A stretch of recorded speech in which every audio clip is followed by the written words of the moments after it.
Eh,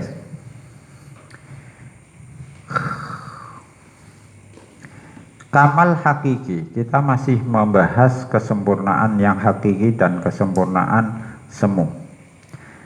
Nah, kesempurnaan yang hakiki itu adalah ilmu dan kemerdekaan, kebebasan, ilmu dan kebebasan yang bisa menyampaikan kepada, mendekatkan kepada Allah dan malaikat. Ilmu sekarang tadi sudah dijelaskan. Jadi sempurna secara hakiki itu ada dua aspek, punya ilmu dan punya kebebasan. Ilmu sudah dijelaskan tadi, yakni ilmu yang ma'rifatullah, yang bisa mendekatkan kepada Allah, yang kelak akan menjadi cahaya. Terus yang kemerdekaan maksudnya kebebasan, itu maksudnya apa? Bebas dari tawanan sebagai tawanan syahwat dan keinginan dunia, karena bisa meniru malaikat. Malaikat itu tidak bisa digerakkan oleh syahwat, keinginan, tidak bisa dipancing oleh kemarahan. Jadi orang kok tidak terpancing oleh syahwat, tidak terpancing oleh kemarahan, itu mirip dengan malaikat, maka itu bagian dari kesempurnaan. Wes, famangkana atidakirnya. Termasuk kesempurnaan min sifatil kamalilillah istihalatut taghayyuri. Termasuk kesempurnaan Allah itu tidak berubah dan tidak terpengaruh oleh apa-apa. Kok ada orang tidak terpengaruh, tidak terubah oleh hal-hal yang muncul, nah itu, maka lebih dekat dengan Allah dan malaikat. Lebih dekat dengan Allah, mirip malaikat, dan dia kedudukannya tinggi. Nah, yang seperti ini itu namanya kamalun salisun, kesempurnaan yang ketiga, yakni kesempurnaan karena tidak terpengaruh oleh apa-apa. Kata Imam Ghazali, kesempurnaan yang ketiga ini tidak saya uraikan. Karena apa? Kesempurnaan yang ketiga ini sifatnya pasif. Nah, pasif itu apa? Tidak aktif. Dia berbasis karena tidak ada, maka ya tidak dihitung. Kalau mau dihitung ya dia tiga berarti. Tidak terpengaruh oleh syahwat, tidak tunduk kepada syahwat, itu kesempurnaan.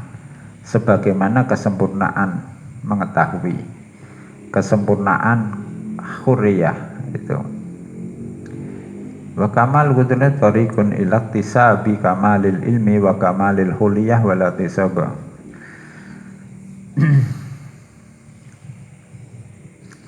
Mati ala ayanil walas tisari wal abdani taqati wa ma'rifatu layan atiman. Nah, makrifatnya orang, makrifatnya seseorang, pengetahuan manusia tentang makrifatullah itu ya.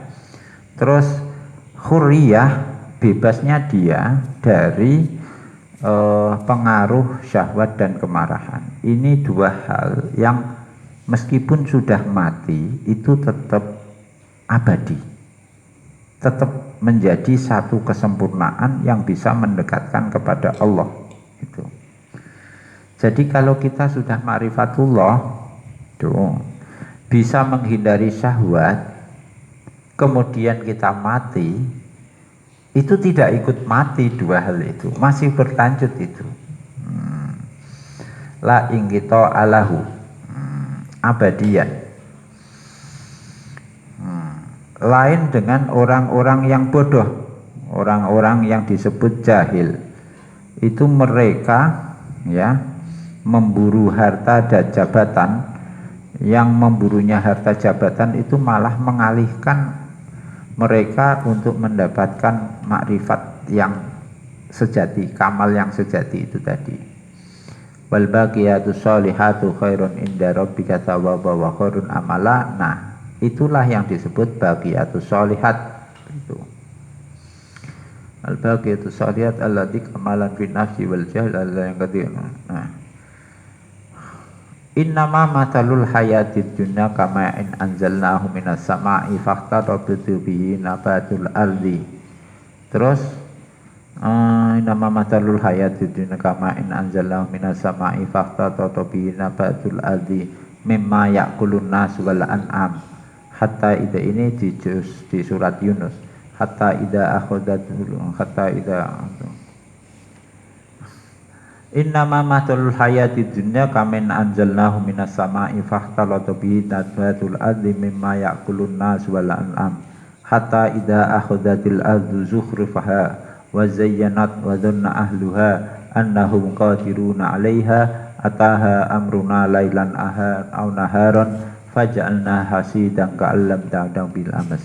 Jadi begini, kehidupan dunia ini kehidupan dunia yang dijalani oleh orang-orang jahil itu. Kehidupan dunia itu bagikan kama in anzalnahu minas sama. Air yang diturunkan dari langit berarti hujan.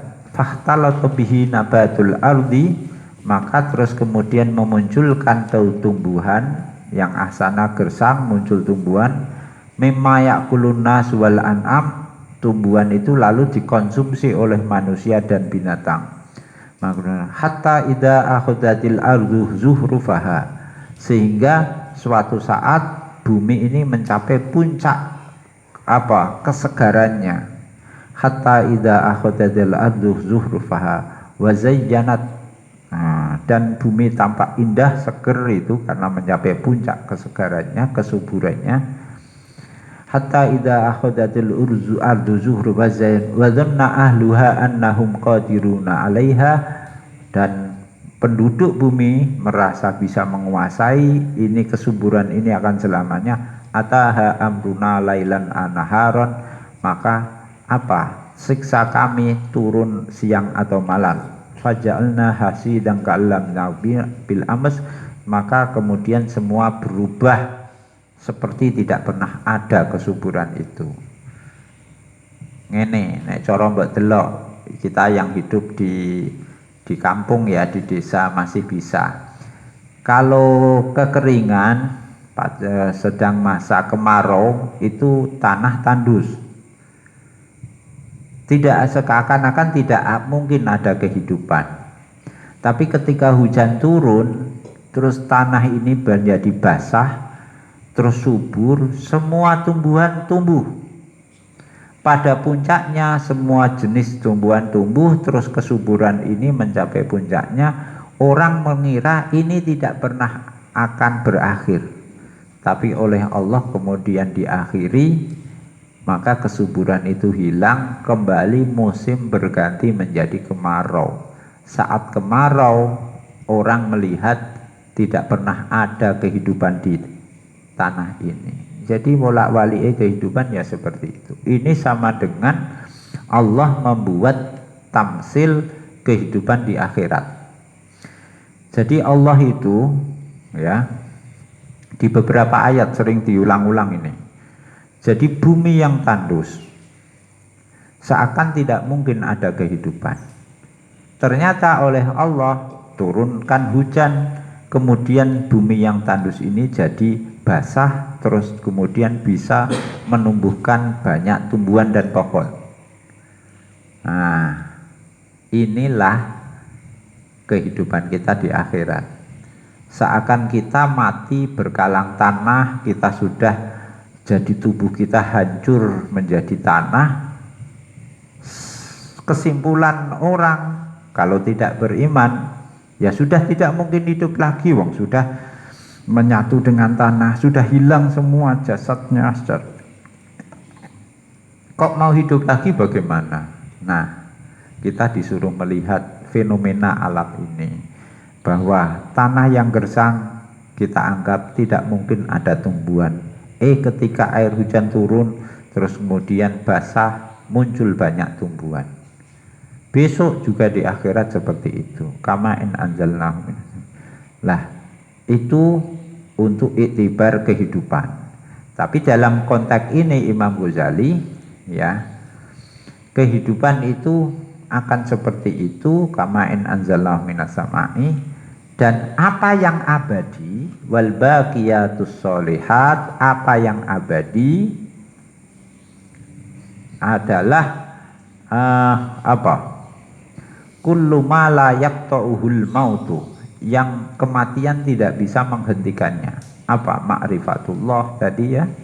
Ma'rifatullah itu kita sekalipun sudah mati, dia apa? Masih bisa ma'rifatullah ketika kita hidup, dan apa? Kita bisa mengatasi syahwat.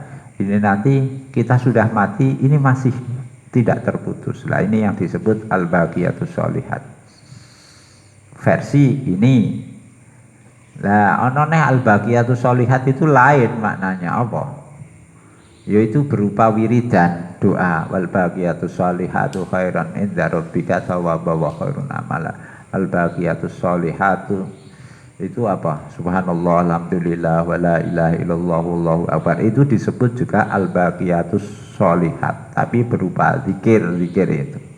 Nah, apa hubungannya baqiyatus sholihat yang berupa zikir ini dengan al baqiyatus sholihat yang abadi ini? Yang itu berbentuk zikir, yang ini berbentuk makrifat dan sikap. Makrifatullah dan apa? Bisa mengatasi syahwat itu loh. Jadi menurut saya ini tidak bisa dipertentangkan. Salah al-baqiyatus sholihat dudu wiridan. Al-baqiyatus sholihat itu ma'rifatullah wal hurriyah anis syahwat. Benar. Tapi benar juga al-baqiyatus sholihat itu zikir-zikir tadi itu. Yang itu berbentuk zikir, yang ini berbentuk ini tadi makrifat sama hurriyat itu. Nah, berarti piye? Yo gabungno. Jangan dipilah-pilah, digabungkan. Sama-sama tiketnya. Wal baqiyatus sholihatu khairun inda rabbika wa khairum maraddah itu. Bayanu ma yuhmadu wallahu ta'ala bisawab.